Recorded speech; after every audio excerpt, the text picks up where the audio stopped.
and the Sport&EU network. We're really pleased to have our great panel with us, and I will introduce them. Well, I'll let them introduce themselves in a moment. My name is Jeff. I'm a lecturer at the Institute for Policy Research at the University of Bath in the UK. I'm here representing the Human Enhancement Drugs Network. Many of you will know Katinka van der Ven from the network. She's unfortunately unable to join us today, but she would have said hello to everyone. Then our network broadly aims to improve the evidence base around enhancement drugs and to connect people who are working in this field. We have our website, humanenhancementdrugs.com, which I will put into the chat function, or the Q&A function at some point. If you'd like to know more, then that's a good place to look. I'll ask Rui in a moment to come in and just introduce himself and say something about the Sport&EU network, but I put him on the spot with that. So while he's thinking about that, I'll just explain the way that the session's going to work today. We'll start off with some questions we've already prepared for our panel, and then during the session we'll move towards asking some of the questions that come in from the audience. So you'll see the Q&A function, which it would be great if people can put their questions into the chat, into the Q&A as we go through, and we'll answer as many of them as we can. We have about an hour and 15 minutes. We're aiming to finish about well, it'll be 11:15 in the UK. You can work out the difference where you are, and we'll try and get through as much as possible. So please do post your questions for the panel as we go through. If you want to direct them to individuals, that's great, and we'll do that. But also general questions that we can take will be great too. So Rui, can I pass over to you just to introduce yourself and maybe say something about the Sport&EU network? Yes, thank you. Very quickly, because like someone day said, Google it. I'm from Sport&EU, and all about the association is on sportandeu.com. I'm here as a board member of the Sport&EU to assist on this session, which we also thank to all engaged for the organization, and also specifically in this one because of my function as a vice president on WESCO, on the World Esports Consortium, and on this topic very keen on listening our guests. And I will look into the probably PR questions and answers that, well, the answers will be given by us, but and for the panelists to which the questions are directed to. But I will look into it, and if the attendees want to place something on the appropriate place, I will look into it. In the end, we'll select them and post them. Thank you. Great, thanks, Rui. It's brilliant. I'm sure you'll have a couple of questions yourself at that time as well. So yes, we'll move on to that as we go through. So let's get on with things. I'm going to ask our four panelists just to quickly introduce themselves really and their work in this area. We haven't asked them to prepare anything too long, and so maybe just a couple of minutes where you could just say who you are and something around what your work in this area is, what you're interested in. So in no particular order, Anne, can I come to you first? Yes, of course.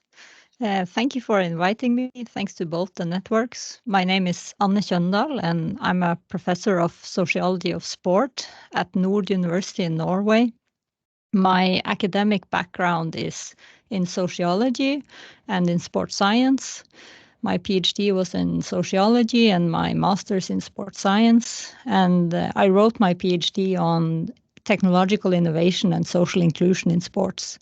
So that kind of became my entry into investigating esports. But I'm really interested in anything sociological related to sports. So if you Google me, as Rui said, you will see that I publish on a lot of different things. So I'm probably the outsider of the esports experts here. But in relations to esports, I edited a book called Social Issues in Esports, which was published with Routledge last year.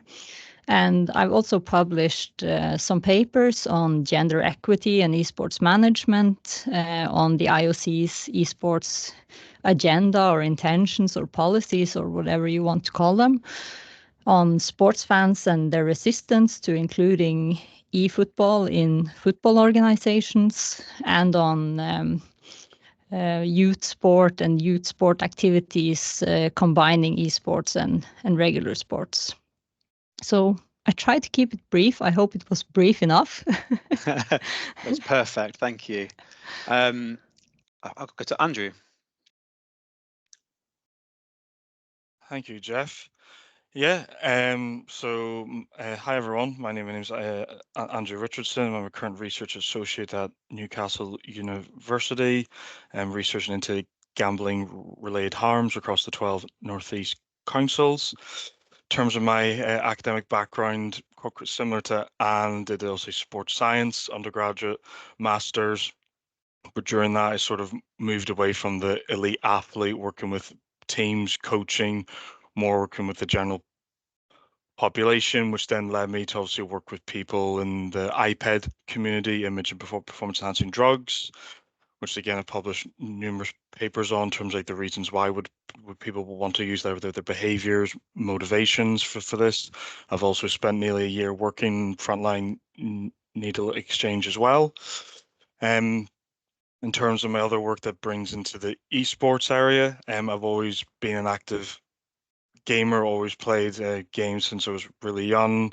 First game I got hold of was the Sonic on the Sega Drive, and then from that there was the PlayStation 1. Worked my way all through uni. I was always gaming and whatnot. And then, like many during COVID, my gaming experience went through the roof because there wasn't much else to do.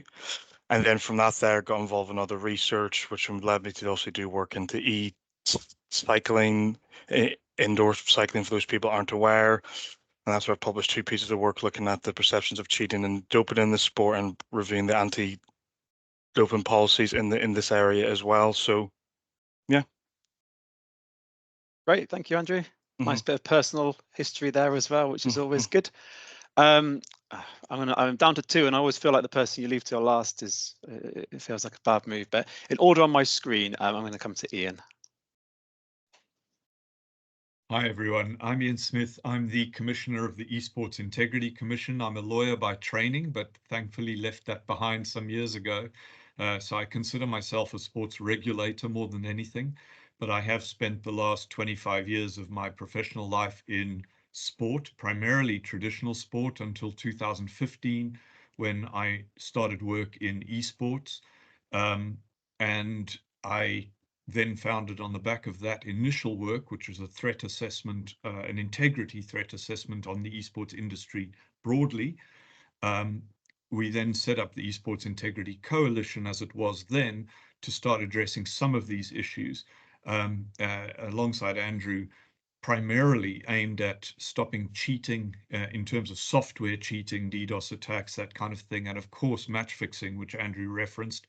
But anti-doping or doping was one of the 4 major threats that we identified in the initial study in 2015 and set about addressing in 2016 with an anti-doping policy for our tournament organizer members. And of course, I'm sure I'll say more about that. But just to say that in addition to my sports law background, I was also an athlete representative on UK Anti-Doping's athlete committee for 5 years, and have represented multiple players across multiple sports in anti-doping cases, both as accused but also as witnesses in inquiries and so on. So whilst I would be the first to say it's not my favorite topic in the world for a lot of reasons, it's something of great interest and in which I have a reasonable amount of experience. It's great, thank you, Ian. And last but not least, to Salt. Thank you, Jeff. Thanks for the invitation. So I'm a psychologist, professor of psychology, and have 2 affiliations. I work at the Eötvös Loránd University in Budapest, Hungary, as head of the addiction research group, and I'm also chair of the Center of Excellence in Responsible Gaming at the University of Gibraltar.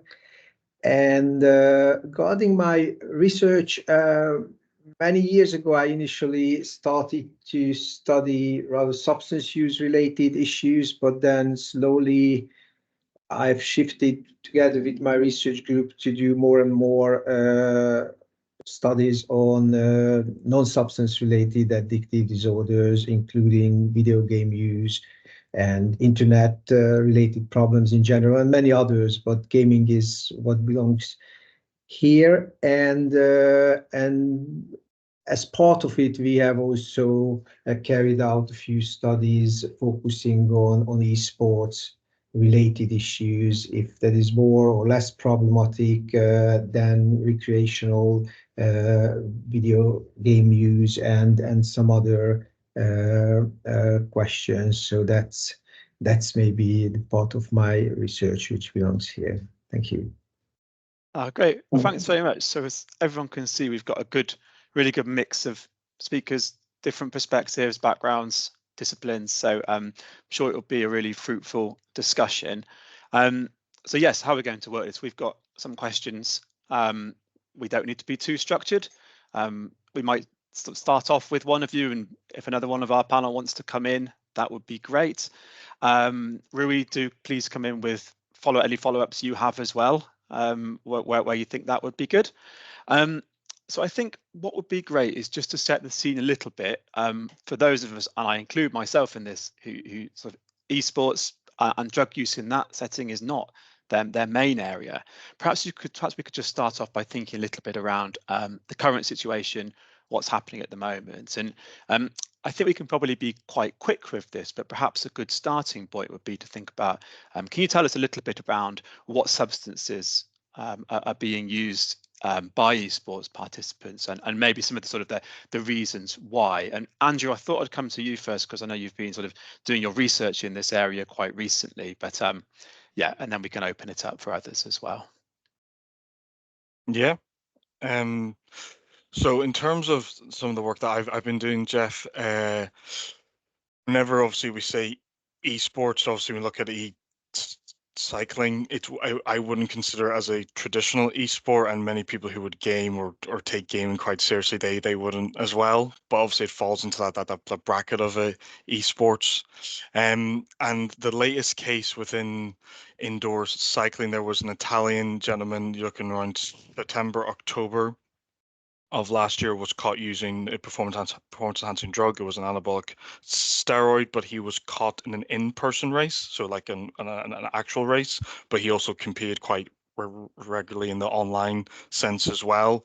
So that was the first one from that side. But again, a lot of the cheating or the digital doping, as it's being called, or the robo doping as well, is more like when the hacking or the manipulation of the actual machine, the software, the hardware that's being used.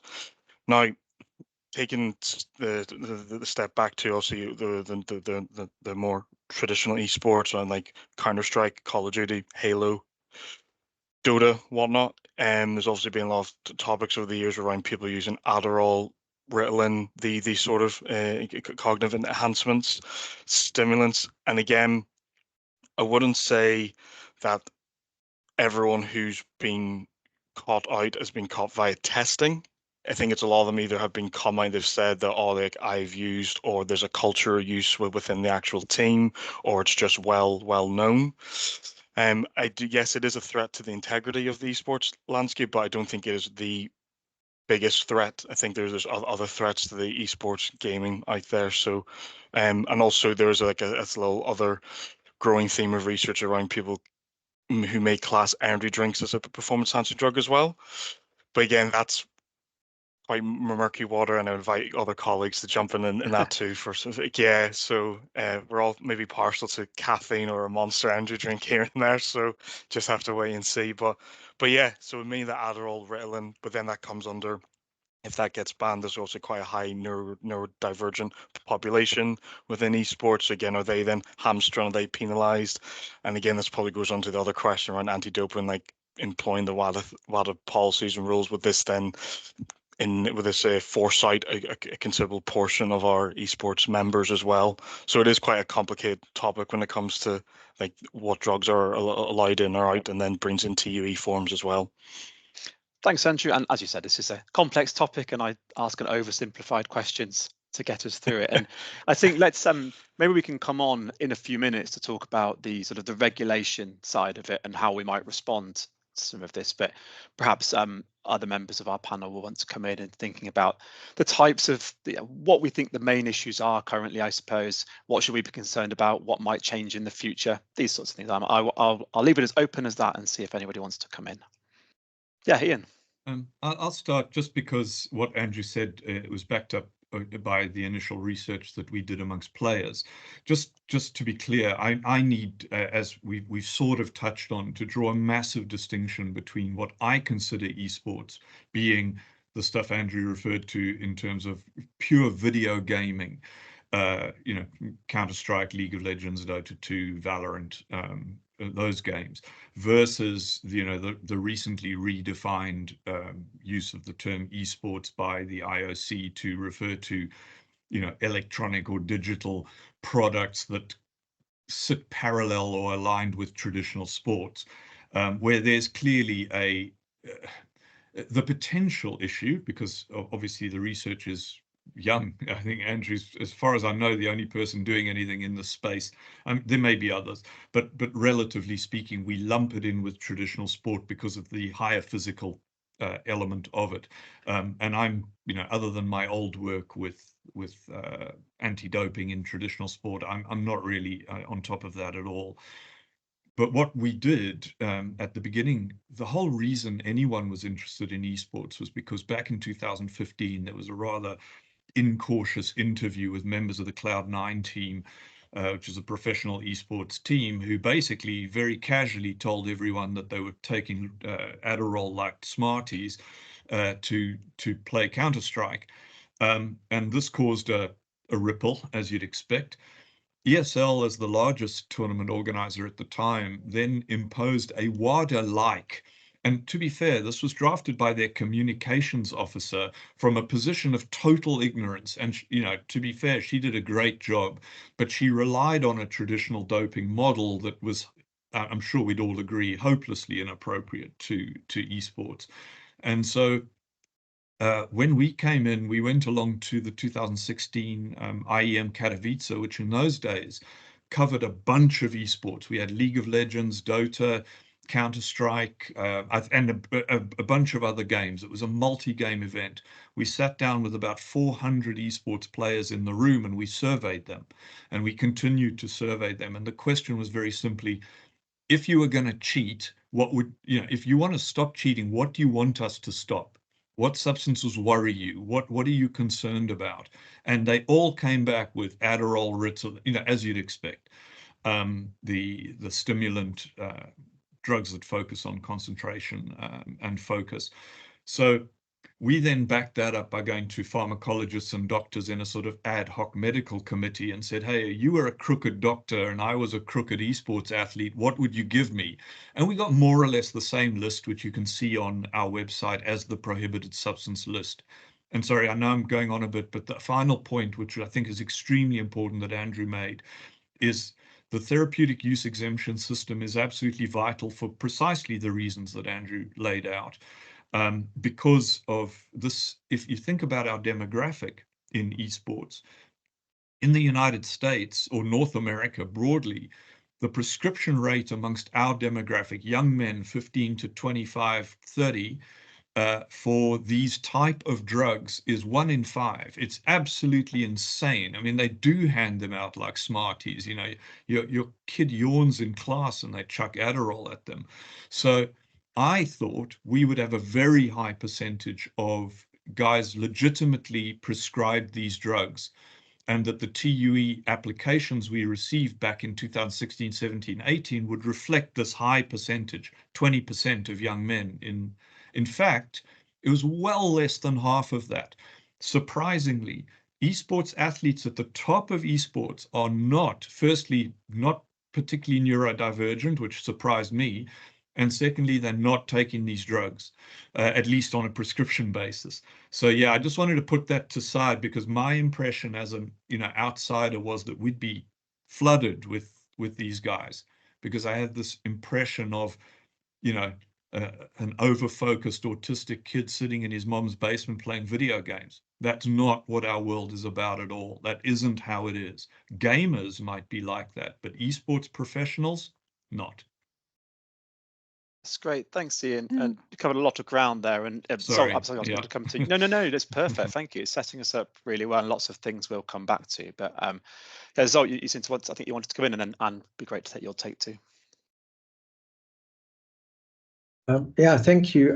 Well, I was thinking maybe I would bring in another aspect, because obviously when we mainly talk about here the enhancement issue, so the doping issue, but I think much more there than that, and also as a psychologist. So when I think about the substance use of the esports players, then for me the health issue is just as important, or even more important than the than the enhancement issue. So it and there are many potential substances which are used or might be used and might not considered increasing the enhancement, or you cannot maybe, or you do not even want to check it as part of the dope control, but they could have an adverse health effect. And on the top of everything we are talking about, often we talk about kids or adolescents, or at least the population under 18 years old, but even older, so young adults. So if they use sedatives, just when they have to get relaxed after intense playing, or just if they use any substance, I mean, even just caffeine or any form, so either coffee or energy drinks. So that's all must be involved when we talk about the substance use in relation to video game playing, or especially sports playing, even though it's a huge part of this issue is probably not part of the regulation related questions, or that what should be penalized or not penalized. But we have to pay attention to other health issues as well. So that's just what I would like to highlight. And then it's an exciting question. I don't want to go into it, but maybe we can come back to later, that whether these substances indeed, so as it was touched on by Ian, that it's used with medical purposes, or as a prescribed drug or not. So that could be an exciting issue again. Yeah. Yeah, that's great. Thank you. And it's interesting because you're all covering slightly different points, which is what we wanted. That's why we invite a different set of panel. But Anne, I appreciate we've covered a lot of ground, and I just wonder, is there anything there that you would like to kind of come in on and add anything further? Yeah, plenty. I think building off what all of you have touched upon, but I think in relation to the prevalence of this substance use, it's really difficult to say. And just looking at the esports industry and sector, it can't be as simple as there are not that many, or it's a big problem. I think there has to be nuances between games, between genres, between the professionalization level. Obviously, you could expect professional players at the top level to be more concerned about this than the recreational leagues, for instance. They have more to lose if they are caught, if there is a drug test. So that's one thing. Taking kind of the social issues perspective, one concern that I see about the limited knowledge we have about substance use in esports is or it relates to the youthfulness of the esports community. And what I mean by that is, we all know that it's an activity that attracts a lot of youth. And not only that, but it's a sport, if you want to call it a sport, where you can become professional at a young age. Of course, there are mainstream sports like that also, but in many other mainstream sports, for instance, my sport in boxing, it's quite common to peak in late 20s and not in the teenagers.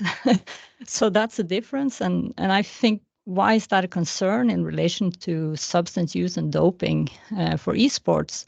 It kind of touches on what Stolt hinted at, that because they are youth athletes compared to adult athletes, they are in many cases more vulnerable to pressure, to persuasion from other individuals, from groups, from teams.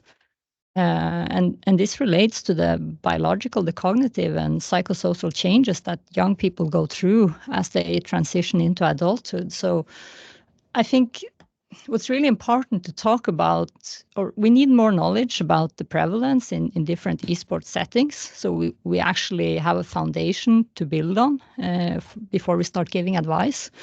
And we need to kind of take safeguarding measures against harmful behaviors, such as some types of substance use, to give that extra attention in esports compared to many other mainstream sports, I would say, where elite athletes typically reach the high point of their career when they're adults. And I'm sure there are differences between esports genres here as well, but I think maybe Andrew or Ian is better equipped to answer that. Yeah, brilliant. Thanks, Anne. And maybe there's a question we can come to at the end. And you've answered this already, but perhaps our other panelists will also be able to tell us something, and I won't put you on the spot, you can come back to this, around where you think more research, better understanding is needed in this area, one or two things that we might want to prioritize, because lots of people in our network are in the research space, and I'm sure some of our audience are, so that would be really good to think about. We've touched a little bit around regulation side of this, and again, there's obviously a lot of nuance and complexity in the questions, but perhaps, and it might be that I come to you in first with this, given your role and experience, but perhaps you could tell us a little bit around how you think current approaches to tackling doping in esports, and you can take that in whatever direction you want, but I suppose I'm thinking more around the sort of the sport side of it, sport itself. How appropriate are those current approaches? Are they fit for purpose? And perhaps we can think about what we might want to do differently. Not asking you to try and cover all of that in, but if you could start us, and then I'm sure our other panelists will be great to come in. Thanks, Jeff. I mean, surprisingly, the answer is extremely simple. Nothing is being done other than what ESIC is doing. And that is entirely tied to our membership. Currently, worldwide, the only organizations that have done any drug testing in esports in the last 5 years are ESL and Blast Premier. Nobody else has done anything. So nobody knows anything other than what results we hold. And it's very, very interesting because, of course, and again, I must say I'm talking about esports in the sense that I mean it, professional video gaming, because gaming and the issues that Zolt and Anne have referred to, and Andrew, are very real. There's no doubt about this wider social implication, but we do have to consider, because Anne made a great point regarding the youthfulness, but I wanted to point out that that's much more an issue of perception than reality at the top end of esports, for the simple reason that we have to understand that these guys at the top of the game, you know, the tier 1 teams playing in $1 million tournaments, they at an individual level, although there are outstanding individuals who are, say, 18, 19 in the top tier, they are exceptional in the same way that an 18 or 19-year-old would be exceptional in a Premier League football team or a rugby team, because the vast bulk of the very good players are hitting their peak in their mid-20s to late 20s, same as traditional sport. Because in order to hit that, you have to Malcolm Gladwell the hell out of this. This is 10,000-hour activity. This isn't some fat kid who's quite good at video games sitting in his mom's basement. These guys have nutritionists, professionals, 6 hours of training a day. They are as good at what they do as Ronaldo is good at football. And if you can't accept that, you're totally missing the point of high-end esports, right? If you think this is just some kid who's quite good at video games, you're totally missing the point. They're very, very high-level professionals, and that takes time. You don't hit that level at 17 unless you are a prodigy, like a genuine prodigy. There are very, very few. So the reason we have a youth problem is that in traditional sport, you enter a system that is a very clear pathway to pro when you're about 10 or 11 years of age.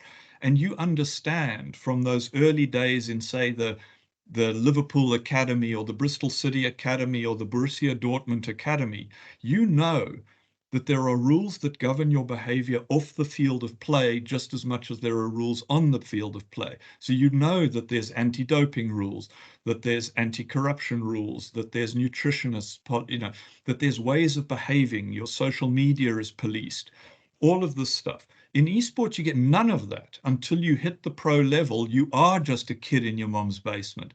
And so they are extremely vulnerable to these outside influences because they have no inside influences until they reach that level.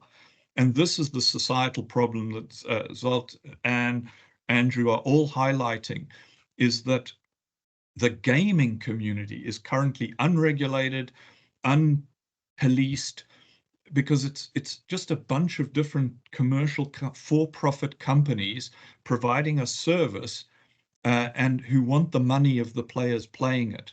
So there's no overarching body. There is no safeguarding. There is no anti-doping. I've taken a long time to say that other than what we've done since we implemented testing in 2016, nobody knows. Nobody's doing anything to address the issue of doping in esports. Okay, well, you started with a nice simple version and then gave us a really good amount of detail, which is really helpful. No, it's not. No need to say sorry. It's really helpful.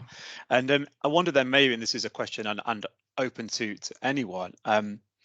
With that being said, that we have very little in place, what do we think should be put in place? And that could be in terms of what the aim of regulation should be. And so I suppose I would interpret that as thinking about, is this about sort of coming from a sort of a health perspective and well-being? Is it coming from a perspective of, for want of a better word, sort of competition and cheating? And perhaps also who should be involved in this area? Who is it who we think should have responsibility in this space? So a lot of questions there, and hopefully that gives you all things to come in on. Does anyone want to come in first? Okay, Anne, and then Andrew. Yeah, I'll start with your last question. Who should be involved or who is responsible? It's the esports community, the industry itself. That's the obvious answer to that. And I think if there's not changes, if there's not engagement in these issues, then you will have some reputational problems for the industry and for various leagues, because it's about legitimization in society. And we already have this great myths about esports, and we can compare it to sports. The great sport myth is that it's healthy for us, it's beneficial, and it's a positive thing for our lives. And we could say the opposite myth about gaming. It's unhealthy, it's antisocial, and we have these references of some kid in a basement. But these are just myths. So if you want this legitimate place in society as a mainstream activity for youth, as a professional sport, then you need to address these issues. And whether you like it or not, that will affect companies, that affect leagues, that affects organizations. So ISIC is kind of ahead of the curve, but I think everyone in esports will at some point be forced to get engaged more in this kind of anti-doping work. And then, okay, should WADA be involved? Should IOC be involved? It depends on the direction that esports want to take for itself, I think. Thanks, Dan. That's really helpful. And I think maybe, Andrew, I know you wanted to come in, but perhaps you can build on what Anne was saying. Do you see this similarly, that this is something for the esports community to have ownership over, and sort of how likely do you think that is? Yeah, from both what Anne and Ian was saying, like, there's like three key themes I'm seeing that's coming out from it. You got so from the athlete health and well-being side, I do think we need to practically do more stuff around harm reduction, or how can we advise athletes' health, well-being, not just physical health, but also, maybe obviously those ones who may be tempted to perhaps use, such as a stimulant, Adderall, Ritalin, but also those who are medically prescribed to actually using, just a bit more advice, guidance around that, I think wouldn't do any harm. Then the next issue is going to be, and I see this growing more and more as prize money keeps increasing, as there's more esports events, is this issue around verifying who the player is. Because again, as Ian correctly said, at the top elite level, you're not going to get people who are going to be cheating as frequently as at the grassroots growing up. Because again, a lot of these bigger events, the live events, they're going to have people are going to have to attend. They're going to be monitored. There's cameras all around them. There's people testing them and whatnot. So it is harder to actually cheat there. Yes, you still will have instances of people trying to cheat, or doing some really unintended behaviors, such as screen hacking, watching the other players monitor across the stadium and whatnot.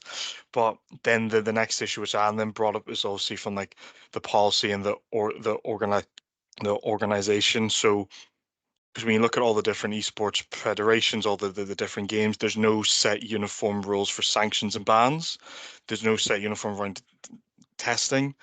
And I think if there's a consensus around that, that would strengthen the whole community. But again, all these three issues come under the one thing, which is esports is trying to self-regulate itself. And then do we need to have an independent third party that perhaps comes in and says, these are the things for verification, testing? There's arguments for, against that. Obviously, a lot of people will then go for WADA, but I don't think WADA really has a good grip of understanding what gaming or esports is. And again, that could be where someone with the ESI season, or it could be some other esports group that is specific to the verification aspect. So yeah, that would be the three issues I would see, Jeff. That's great. Thank you, Andrew. So I'll just come to you and see if you have any reflections on this, and then maybe Ian, you might come back in and sort of just get some reflections from you as well on what Anne and Andrew have been able to say. Yeah, I think I don't see the regulation perspective that well, so that's not that much my area, but still, when I think about handling this problem, then I think the regulation should somehow focus on more than the championships or just the events themselves. So and what Ian has said, that that there's no system, then I think it also includes that. I'm not sure, but I'm also asking. But I think that there's a not well-developed system regarding the training, how all the different professionals who should provide help to the esports players regarding their mental health, physical health, number of hours on training. And I understand that the top players will reach that level in their 20s or even late 20s, but they start at a very early age, maybe without a trainer, just recognizing that they have to practice 10 hours a day, already when they are 10 years old or 12 years old or even younger. Then they try to stay awake. Then when they are overwhelmed, they try to calm them or relax themselves, might using sedatives, sleeping pills, whatever. So so that's very important. That I think then when we talk about the system and regulation, then all the teams and the So what you have in the football teams, exactly. So that's probably from very early age, all these aspects are looked at, and probably that is not yet developed in the esports area. So I think that's very important to pay attention to it. Of course, that's more than substance use. So that includes, we talk about the sport, but it's a sedentary behavior. So, and when we talk about teenagers, if also adults, it's not good that they are sitting 10 plus hours a day. So sorry for widening the focus, but I think that it's necessary. So it's because whatever regulation should consider these very different aspects. That's what I think. Thank you. No, it's really helpful.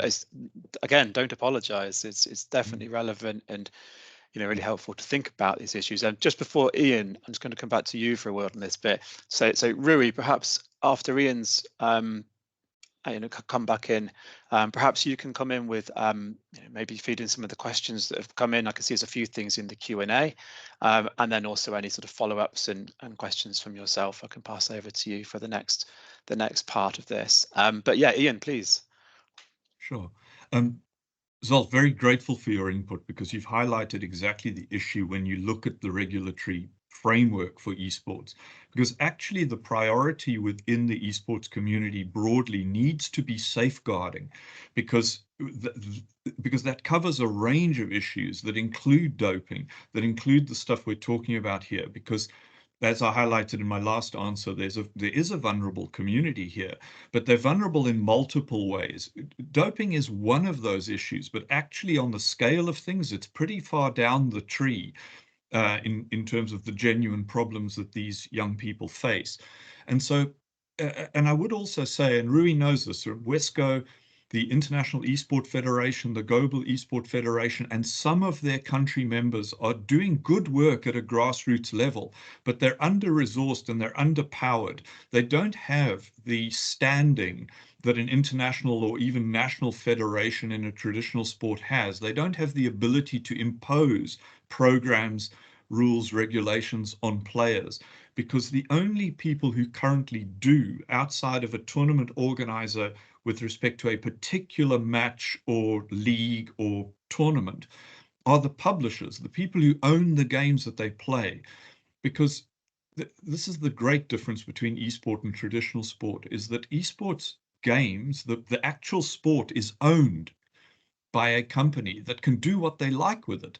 They can change the meta of it. They can do, it would be the equivalent of the FA deciding that next year, in fact, next week, the Premier League is going to play with 2 goals at each end, and just change the game because they can. Now, they're not going to, because they don't own football, right? But Valve does own Counter-Strike, and if they want to change a map or the power of a gun or the armor on a player, they can do that in 10 minutes. They have the power to regulate the industry at a level, because it's their 50 million registered users playing Counter-Strike every month. Same with Riot, who boast 100 million regular monthly users of League of Legends. 100 million people, right? Not the 400 who play professionally at the top. And so regulation, yes, if the country federations and the international federations that exist within esport acquire power and influence over time, they can definitely do good work. And some have started fantastic work. But really, this has to come from the top down.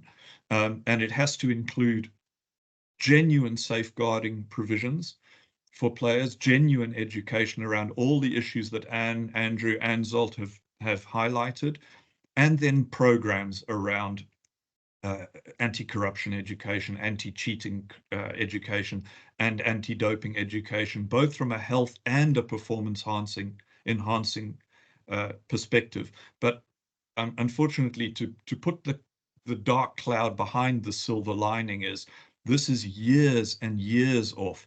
Remember that esports as it currently exists is a very young activity. Traditional sports, the big ones, have had over 100 years to go to wend their way through terrible self-regulation to the point where now we're going to get ombudsman put over them, we're going to get WADA put over them, we have the IOC put over them, international federations exercising more power. We've been around for, arguably 20 years, probably less in terms of anything meaningful. And so our attempts as an industry to self-regulate are perfectly legitimate. And we need to be given time to do that, because I think outside intervention, particularly from organizations that are power crazy like WADA, coming in and saying, this is how you're going to do it from now on, will just be ignored. It can't work, because we're dealing with private corporations, not who can just say, we exist for profit. We can choose with whom we do business, and we're going to regulate our game exactly how we choose to regulate our game, which is what they've done.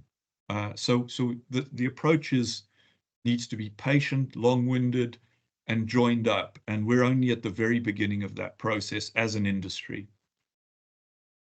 Thanks, Ian. It's a really good summary. Oh, Anne, yeah, please do come back in.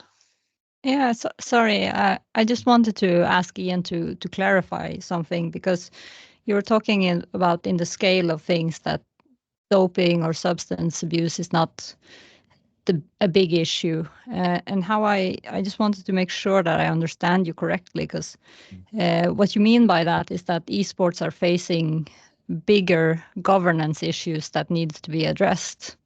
Because I would say, unless I'm overlooking tons of research, we don't actually have the data to say anything substantial about the prevalence of doping issues in esports today. And correct me, Andrew, if I'm wrong, but I'm just very sensitive to that and careful about making any statements about how much of an issue this is. While I completely agree that there are large, substantial governance issues for the esports industry, and there is actually a lot of scholars engaging and writing about that.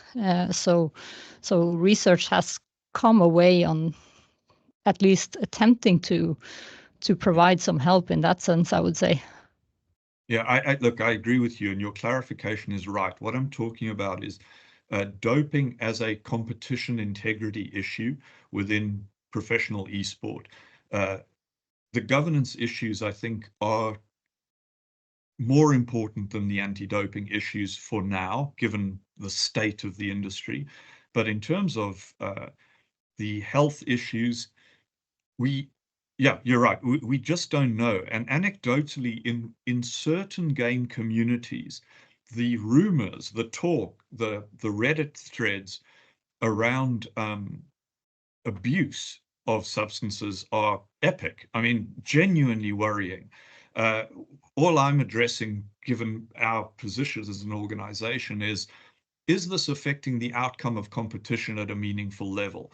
And my guess, and partly backed up by our testing results, is that the answer to that is no. But other things are that Andrew's highlighted, things like software hacks, DDoS attacks, and match fixing. But yeah, I don't want to underplay the problem of doping, of the use of substances in the gaming and esports industry.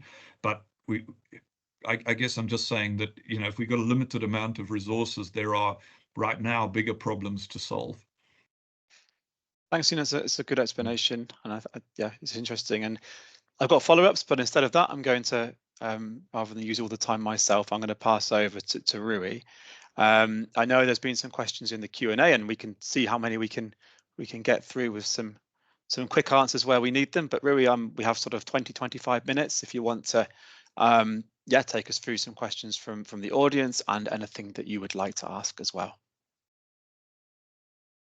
Well, so many things pointed out from these minutes that we already have. everybody said very excellent things. I will give a few minutes, and Jeff, thank you all for all. If you, I believe you can all look at the Q&A, the question and answers. If someone of you would like to, well, some already responded directly. Others, if you want to talk about anything of them, because there are, all of you pointed out major issues on this theme. I mean, Zolt started, the main point for me, it's when we are dealing with minors. Zolt said at some point the teenager expression, but that is the one of the main concerns that we should really address. And said at some point that I mean, we all made a kind of a diagnosis, but the question is, what is the solution? What is a short-term solution, as short-term as possible, of course. Like Ian said, things are taking a while. The industry is but the main question on the solution, after real knowing the problem, it's the repeated debate about self-regulation or outside regulation. Ian said at some point that the industry should deal with it, but Ian said the industry is not dealing with it. So who can deal with it? The governments. That's my perspective regarding the minors. And when we talk about esports or competitive gaming, on the online scenario, it's not, there's not much things to do regarding doping. Of course, regarding match fixing, regarding cheating, that's another debate. But regarding doping, if you're online, you can't do anything. The question is for the on-site tournaments, for the in-person events, who should check on them? Who should make or has the obligation to make doping control? Public entities that say, well, something is going on here, despite of the publisher is organizing the tournament, okay, that's the rules of the game, not the question of doping.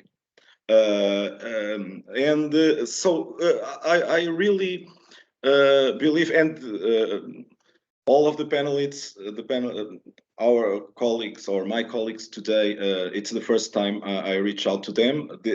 Not Ian, because we have talked a lot, and the question is almost always the same. Okay, during the time we have more data, we are, as Anne very well said, also more research are coming. Even Andrew also said that he's publishing something also in a short term.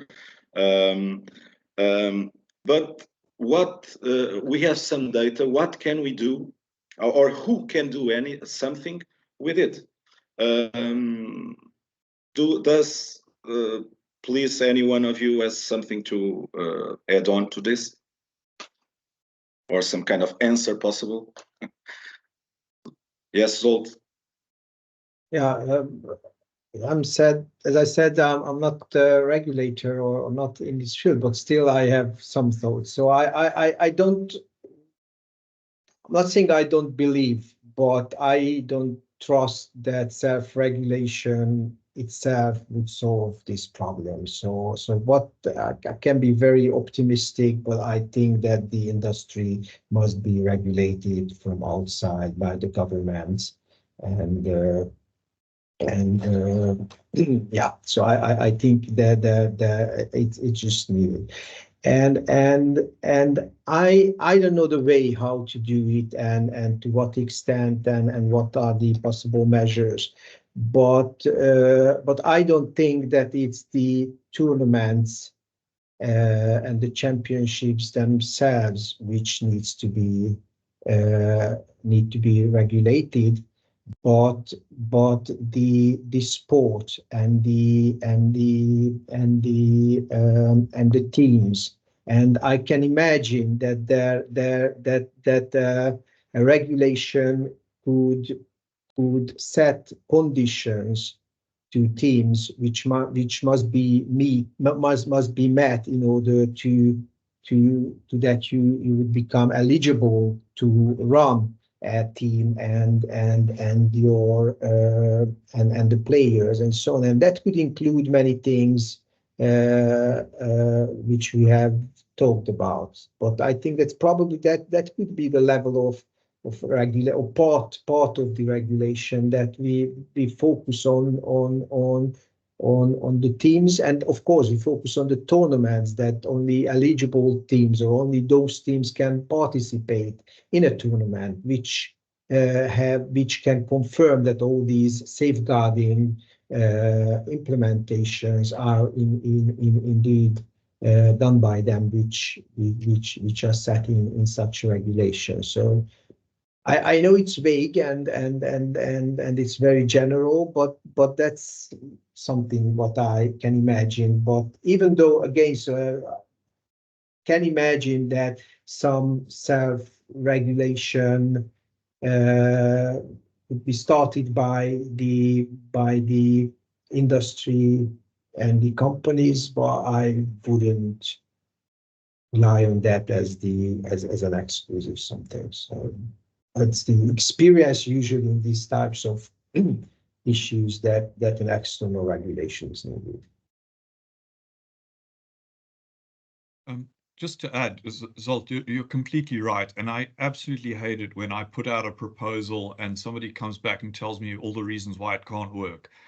But the regulations that you're discussing require a kind of political will and cooperation across a global activity on a country by country basis, which is why it's probably the right answer, but it isn't going to happen, because we have to persuade governments across in a typical online competition. You've got teams in 2 different countries, a tournament organizer in a 3rd country, servers in a 4th country, and an audience in 50 other countries. And so you're right that we need to work towards that, but at the moment there's no political will, and there's in fact resistance within the publishers, who, let's bear in mind, are primarily West Coast American corporations that will not accept regulation from anyone. And getting the US government to do anything about this is nigh on impossible.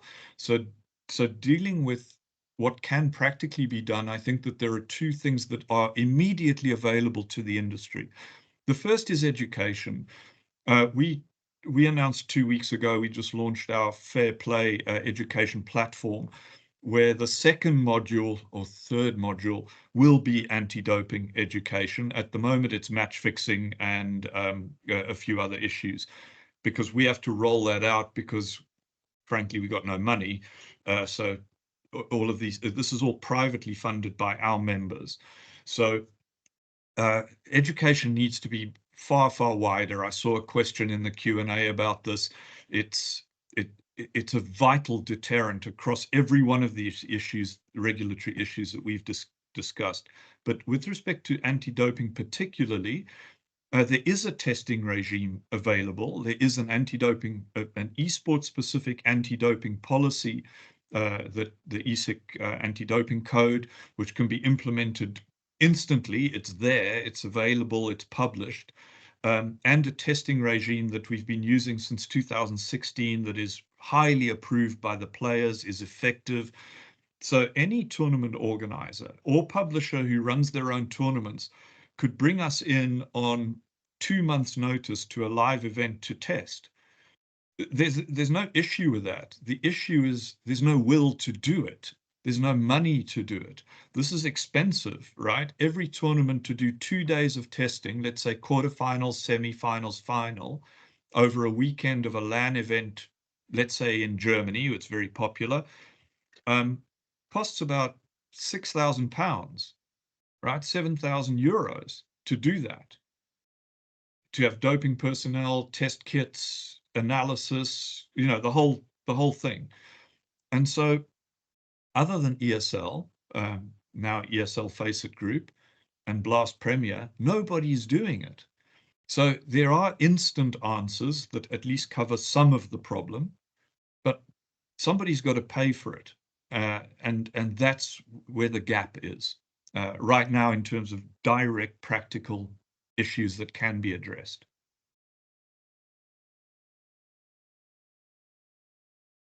Thank you, Ian. Andrew, and any comments on this or of any questions?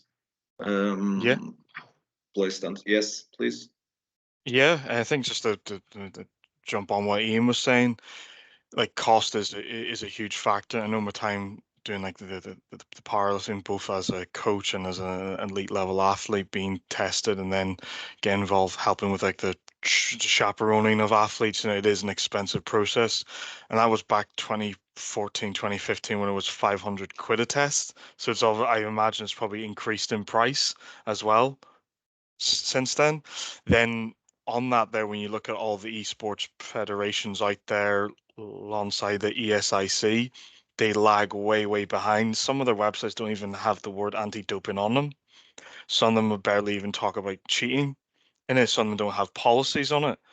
And you're thinking these are groups trying to be organizing events and whatnot, but they're not addressing it. And it could be just as Ian rightly said, they also there's an issue in cost.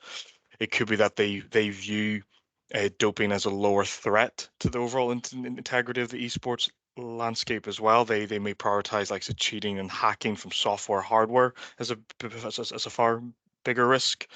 But then there's a question like I've got for you, Ian.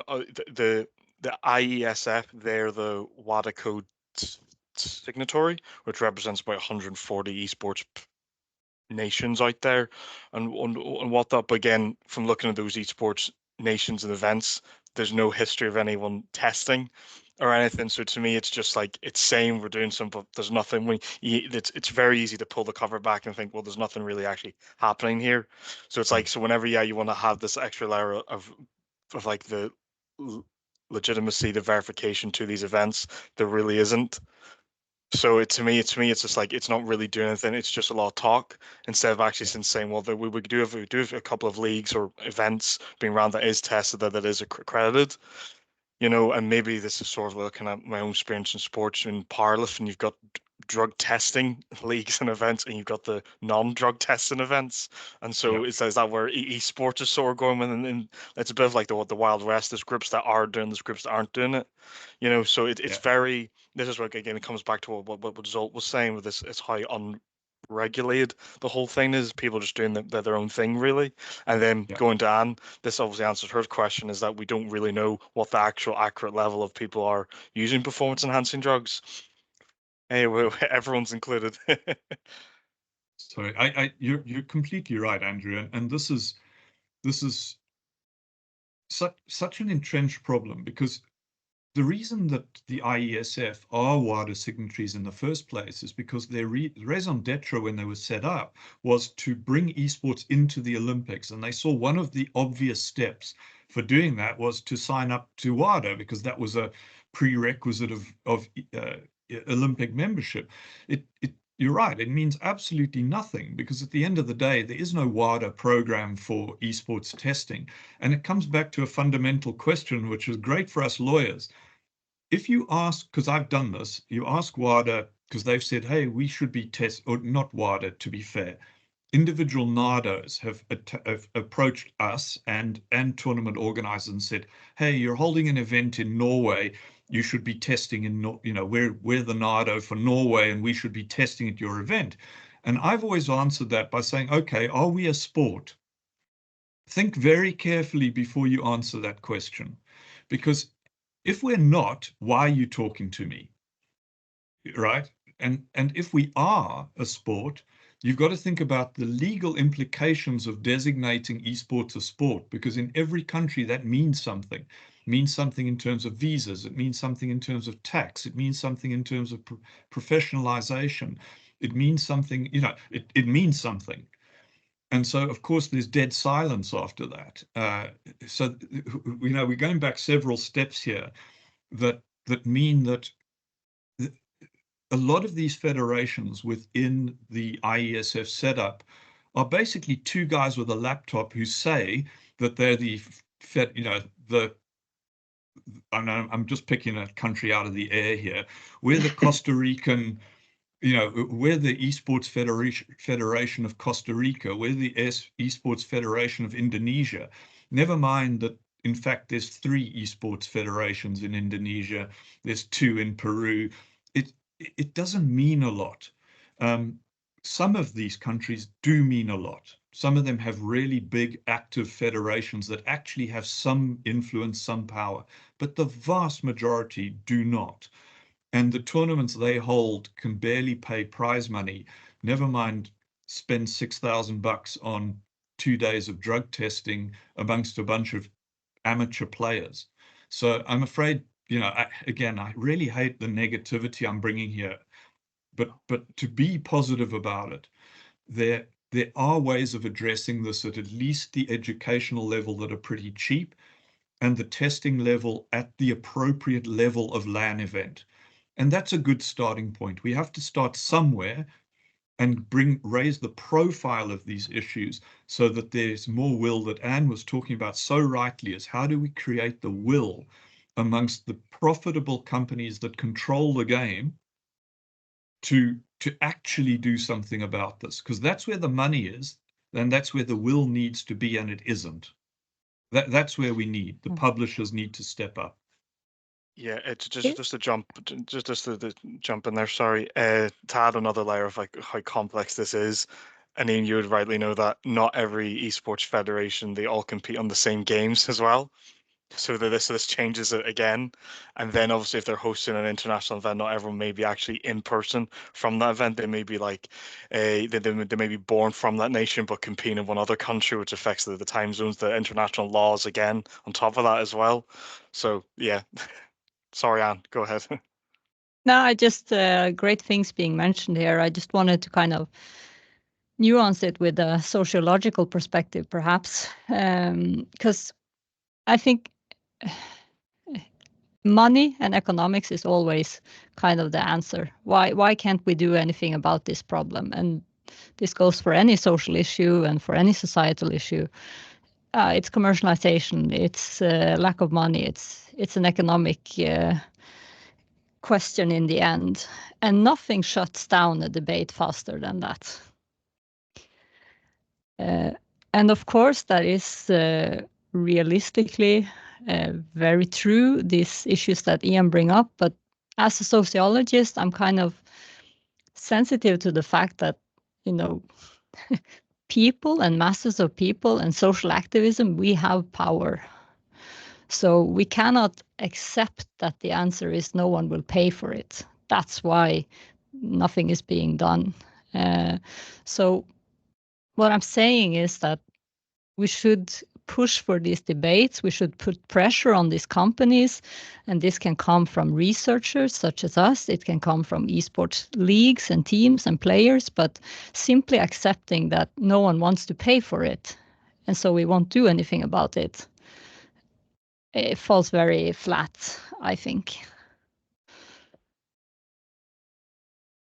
Jeff, again to you. Thank you for these minutes, and I don't know if you want to wrap it up in the next 5 minutes or 10. Well, please.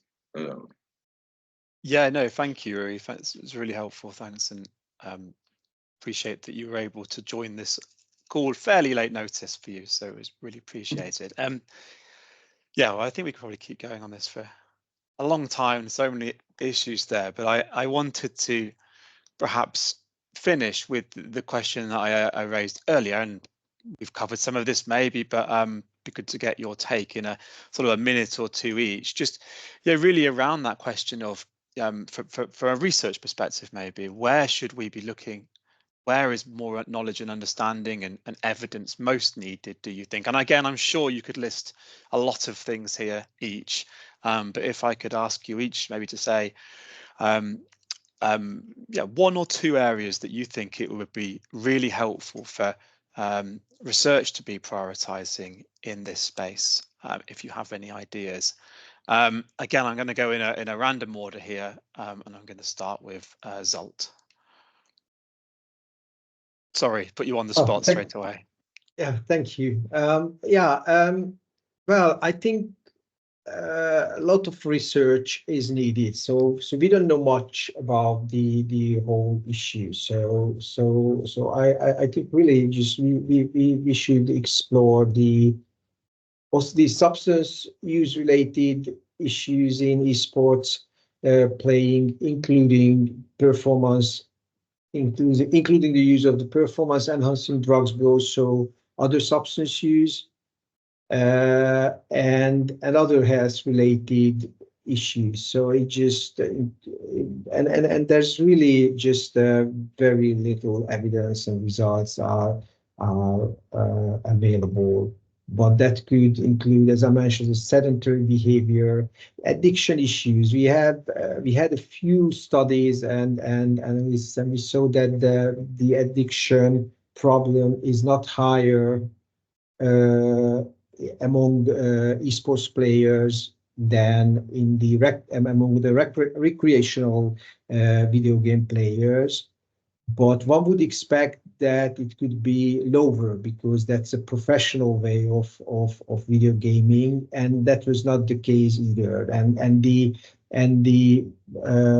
there are different motivation background, not surprisingly, but still those motives like escapism and other some other motives which are predictors of problematic video game use among the recreational gamers, those are predictors of problematic gaming among the sports players as well. So there's still a lot of things to see and understand. And again, as it was highlighted by many of the colleagues, we are talking about minors as well, and that makes the whole issue more critical. And I would like to just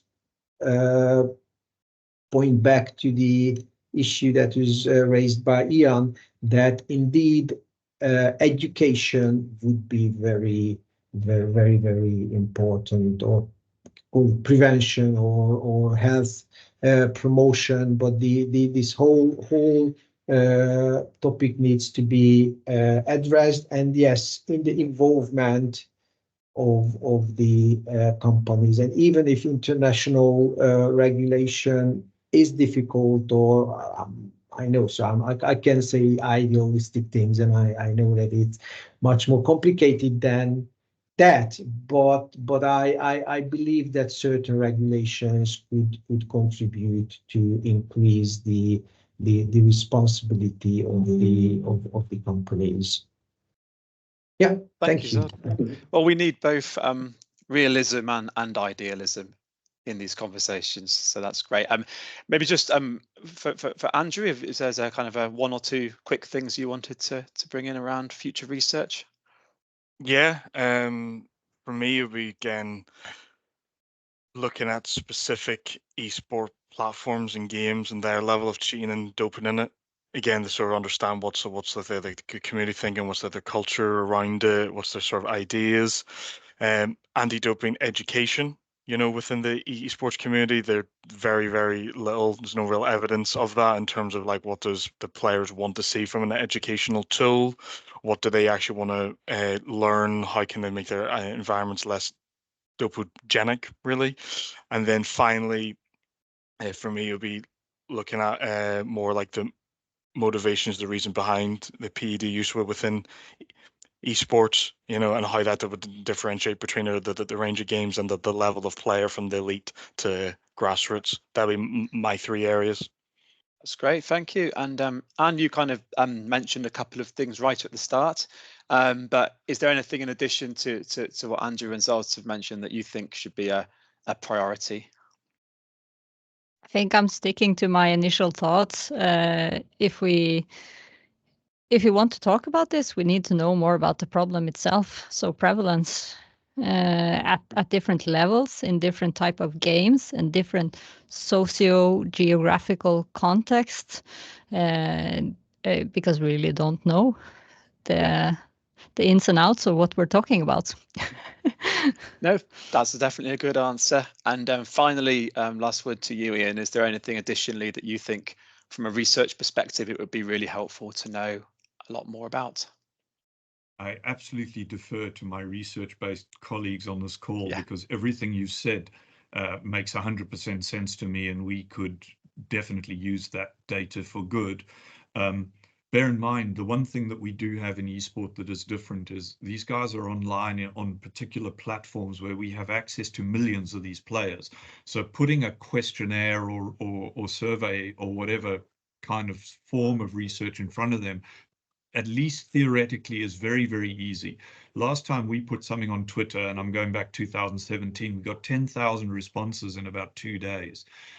So the people are there to answer the questions, but the people who have access to them easily are not particularly amenable to asking them questions that are intrusive and delicate. So finding a way to ask the questions that is acceptable to the publishers and platform owners is the trick. Accessing the people once you've done that is pretty easy.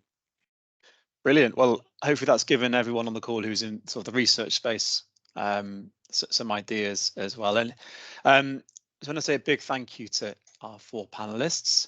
That was really a great discussion. I learned lots, and hopefully everyone listening did too. We covered a lot of ground, and I think we really shed the light on how complex some of these issues are and lots of the nuance involved. And it was really good to hear all your different perspectives on that.